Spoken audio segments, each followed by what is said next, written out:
We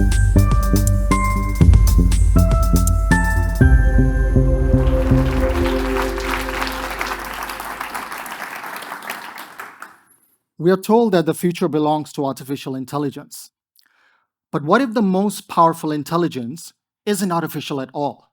It's inner intelligence sleeping quietly inside each one of us, waiting to awaken in the lucid world of our dreams. And no, I'm not talking about your snoring neighbor at night. Imagine realizing mid dream that you can rewrite the script of your fears or even rehearse the boldest version of yourself. Each night, we drift into a world that we barely remember, a world we rarely question. Yet hidden in that darkness lies a portal of infinite possibility. What if I told you that the key to facing your fears, unlocking your creativity, and transforming your life is hidden in the one place that you have been overlooking, your dreams? And tonight, I'm going to show you how. Before we begin, I want you to remember this. If you can wake up in your dreams, you can wake up in your life. I repeat, if you can wake up in your dreams, you can wake up in your life. 3 years ago, I was given a task. I did not know what it was or how to complete it, but I could feel it pulling me forward. One evening, I was going to this old library that I visited years ago, but instead, I find a glowing shopping mall there. The streets were alive with laughter, music, the aromas of food and flowers. So I enter the mall and I get to the third floor, and there, tucked into a quiet corner, I see the old library. And the same old librarian from 20 years ago, still looking calm and almost timeless. So I asked her if she could help me with some of the old records into the system, which she smiled and said, "It's still there. No one is using it anymore. You're more than welcome to try." So I sit at this old boxy computer, the kind that looked like it belonged to the museum these days. The screen flickered as I typed the names, and then there it was. I found what I was looking for, and I was so excited. It felt like unearthing a long lost treasure, a fragment of wisdom waiting just for me. So I get out of the library and I start walking towards the balcony of the third floor. My hands are resting on the smooth railing. And when I look down, the height caught me off guard, and my mind screamed, "What if I fall?" But suddenly I heard a whisper that you are safe here.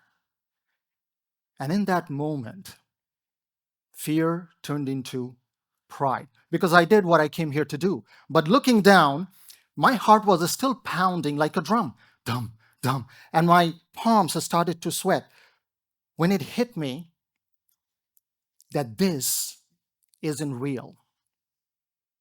This was a dream. Suddenly, the world rearranged itself. The colors, the sound, even the air around me felt electric. I could feel every fiber of my being waking up.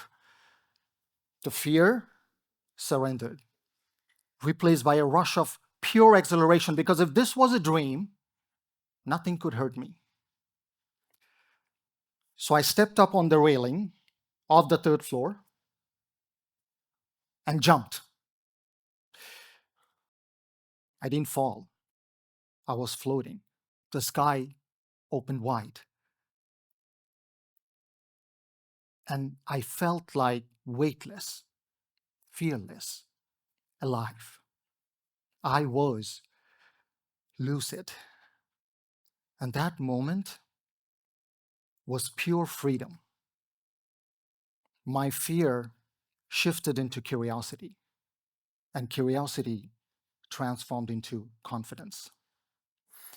When I woke up that morning, my heart was still racing, but something had shifted. That dream was more alive than my waking reality. You see, at that point in my life, I was stuck in a toxic work environment for a year, paralyzed by the fear that what would happen if I let it go. That dream made me realize that I could find the trust and I could take the leap and I'm going to find freedom on the other side. Because you know why? Often we suffer not because what's happening, but because of what we fear might happen, the unknown. When you're going through a lucid dream, your mind rehearses courage. So when you face fear there, your nervous system learns that you can handle it here. And that's when I realized that if you can wake up in your dreams, you can wake up in your life. Within weeks, I left that toxic work. See, our dreams, they're not just random stories. They are untapped classroom where reality bends and awareness grows. Think of your dreams like secret workshops where you can create a masterpiece or heal an addiction or even rehearse a TEDx talk like this, all while the rest of the world is sleeping. A lucid dream is simply a dream where you know you're dreaming as it's happening and something remarkable unfolds. You're no longer the character in that story. You become the author. It's like stepping into an ultimate VR experience, but instead of a headset, you're using the most advanced technology ever created, your own brain. Waking up is not about opening your eyes in the morning. It's about opening your awareness to all the things that you have been avoiding, the fears, the doubts, the possibilities. And for me, that meant waking up to the realization that I did not really need it to stay stuck in a job that drained me. Because when you can stay conscious inside your dreams, you begin to realize something profound, that if awareness can exist there in a dream, it can exist anywhere. Let's briefly go over the science behind what your brain does each night. When you sleep, your brain cycles through different stages: light sleep, then deep sleep, and then finally the star of the show, REM, or rapid eye movement, where most of the vivid dreams happen. During REM, the prefrontal cortex, the part of your brain responsible for logic and self awareness, usually takes a nap, which is why we don't really realize that we are dreaming. But in a lucid dream, something extraordinary happens. Brain scans show that the prefrontal cortex wakes up and your brain starts firing at its highest frequency called gamma waves. In that lucid state, those waves connect to your logic, your creativity, your awareness all at once, just like your brain's Wi Fi at full speed. And when your mind becomes lucid, it turns into a creative sandbox where your imagination can play and test ideas without the fear of failure. What's remarkable is that this brain activity has appeared in the advanced monks that have tried decades meditating. But in a lucid dream, your brain does this naturally without doing the decades of training. Over 1,000 years ago, Tibetan Buddhist monks, they have explored this frontier through dream yoga, using dreams not for escapism, but for enlightenment. They turn their subconscious into a classroom for the soul, a spiritual discipline that proved that dreams are not random, they are sacred. Most of us are just stuck in the algorithms of our own mind. But in lucidity, the moment you realize you can rewrite the code of your own reality. Modern neuroscience is now finally catching up to this, what these monks have practiced centuries ago, wearing robes instead of lab coats. And their MRI machine was, well, their own mind. If you can stay calm and conscious in a world that constantly changes, you will realize that awareness is the real power. So How do we wake up in our dreams? I'm glad you asked. Well, the good news is it's simpler than you think. Each of us here have the ability to lucid dream. When we were kids, we were natural lucid dreamers, flying, breathing underwater, talking to stuffed animals. You probably remember some of those. We were fully aware that we were dreaming, but we never cared. And then we grew up, got logical, and then traded our superhero capes for Zoom meetings.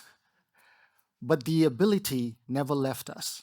It just went dormant, but we can, with a little awareness, wake it back up. So let's reignite that dormant power into 3 simple steps that might help you to experience your first lucid dream. Step 1, reality check. During the day, be curious and ask yourself, am I dreaming? Or is this really real? And then do some reality checks. For example, in waking life, you may count 5 fingers, but in a dream, you may count 6, 7, or even 100.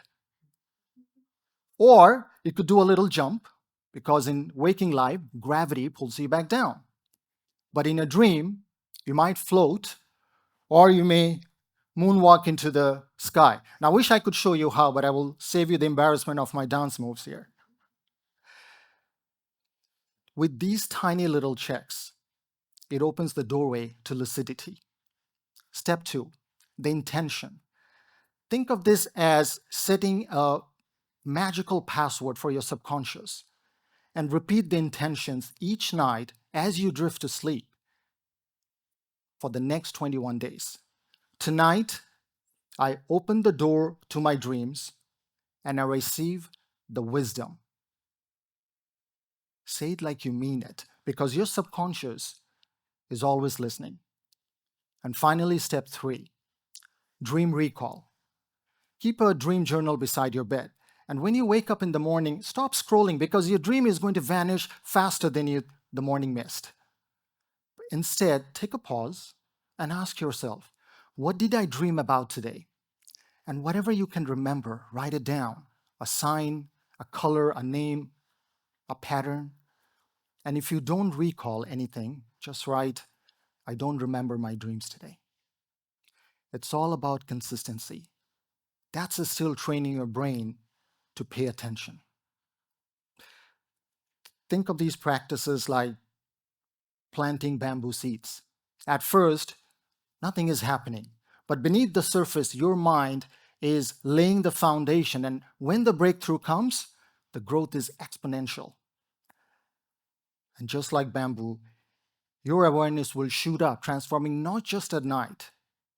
So, let's do something together. It's only going to take a few moments, and I promise this is safe. So, if I can ask all of you, and if you're comfortable, to please close your eyes for a few seconds.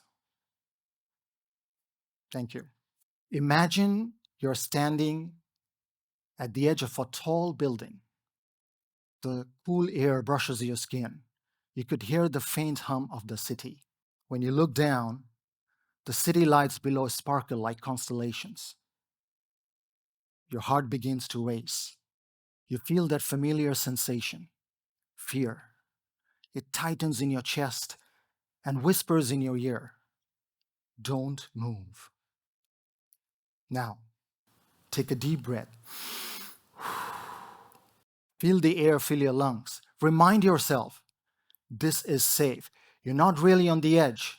You are imagining it. Notice what just happened. Your body reacted as if it were real. That's the power of your mind. It can create fear, or it can also dissolve it. Now, let's do something wild. Take a step forward, not to fall, but to float. And now, jump. Feel the air holding you, lifting you. Don't be afraid. The fear melts away, replaced by curiosity, and that curiosity transforms into confidence. You're flying, weightless, fearless, alive. And now, open your eyes whenever you're ready. Welcome back. What you may have felt, this shift from fear to freedom, is the same shift waiting for you every day if you choose to be awake. And at that moment of awakening, everything changes. The world feels lighter, problems feel smaller, and you begin to trust your wings. That's the power of awareness, and it's already within you. This idea helps us understand that lucid dreaming is just not about sleep. It's a training ground for waking up in life to your fears, your habits, and your potential. Perhaps one of the greatest future skill is learning to be awake in every state of consciousness. When I remember that night standing at the edge of that railing, I still remember my fear. But what stayed with me was not the fear. It was the moment I chose curiosity instead. And I awakened to the truth that awareness gives us freedom. That's the essence of lucidity. Every night, we drift into that mysterious thought of our lives. What if one night you realize that your fear is part of a bigger dream, and instead of running, you choose to fly? When you walk out of this room tonight, something in you will already be a little more awake, because curiosity doesn't just awake confidence, it awakens consciousness. Imagine a world where leaders act with lucidity, parents guide with awareness, and creators shape from consciousness. So let's just stop sleepwalking through our lives and start living lucidly, not just at night, but in our daily lives. That's the world we can create. So tonight, as you drift to sleep, remember, if you can wake up in your dreams, you can wake up in your life. And when you wake up to your life, you wake up to your power. Be curious, be courageous, because you have a choice to fall asleep or to wake up and be lucid. Thank you.